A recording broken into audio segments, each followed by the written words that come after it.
అర్థం చేసుకున్నాము. పరిశుద్ధుడైన మా ప్రభా నీకే స్తుతి స్తోత్రం నాయన. ప్రేమగా తండ్రి నీ పాదాలకు స్తోత్రం నాయన. ఉదయకాలం నుండి మధ్యాహ్నం సమయం వరకు పరిశుద్ధాత్మ తండ్రిగా మా మధ్య నివాసం చేసినందుకు నీకు స్తోత్రం తండ్రి. అన్ని విషయాల్లో మీరు మాతో ఉండి నడిపిస్తున్నారు ప్రభా. కూడి వచ్చిన ప్రతి బిడ్డను మీరు దర్శించమని ప్రతి నడుపుతున్నాం. ఇంతవరకు నీ సేవకుల ద్వారా ప్రభా మమ్మల్ని హెచ్చరించిన విధానాన్ని బట్టి నీకు స్తోత్రం అయినా. మా స్థితిగతులు తెలిసిన దేవుడు ప్రభా, హృదయ రహస్యాలు ఎరిగిన దేవుడు ప్రభా. ప్రతి ఒక్కరమునైనా మా యొక్క మనసులో మీకు తేడతమై ఉన్నాయి కనుకనైనా మమ్మల్ని మేము సరిదిద్దుకోవడానికి మరి యొక్క తరుణాన్ని మీరు మాకు ఇచ్చినందుకు స్తోత్రం తండ్రి.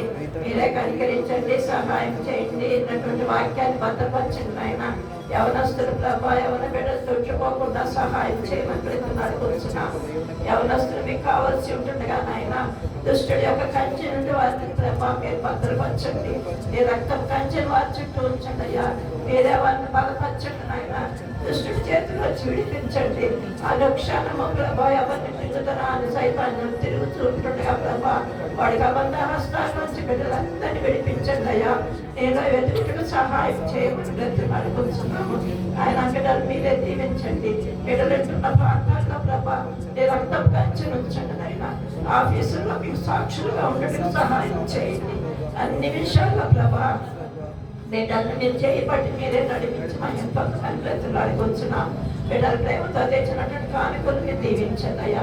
వారు చేసాభియుక్తుడుగా ప్రభా రెట్టింపు ఆశీర్వచనం వారికి దయచేయండి. వారి కొన్ని ఇబ్బందులు కష్టాలన్నింటిలోంచి విడుదల దయచేయండి. వారి హస్తాలు మీరు నింపండి నాయన.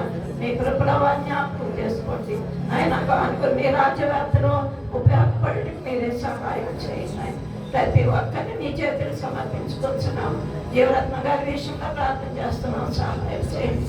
వృద్ధులను సర్టిఫికెట్లను నాయన ఆయన యవనస్తులు ప్రతి ఒక్కరిని నీకు సమర్పించుకోవచ్చు.